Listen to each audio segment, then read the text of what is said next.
say. In fact, Charles, this Reuters Ipsos poll sees a real fall-off for the president in independent numbers. Approval among independents dropping significantly and disapproval going up significantly. You see now the approval 35% among independents. Again, that's in the Reuters poll.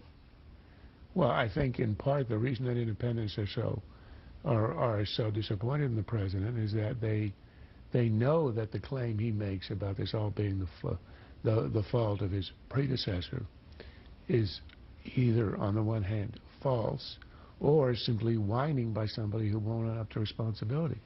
The problem, and it is false, the problem is with the president's analogy about the restaurant, is that he left out the part where he sits down and then orders steak and martinis for the next 1,000 days and sends you and I the bill.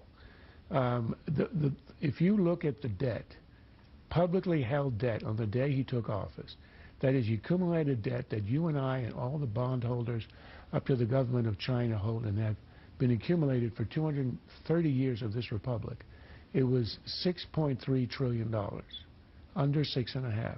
Today it's 11. He has added in 3.5 years $4.5 trillion. He's increased our debt by 70% in 3.5 years. And the idea that it was all baked in the cake and structural is complete nonsense. He speaks about the two wars. One war is over, and the other war, the good war, the one he likes, he doubled our expenditures. It's going to be over in a couple of years anyway. And yet he has deficits he's projecting in the future increasing by $8 trillion of debt for the next decade. I think on every count his numbers are false, and I think Americans sense that.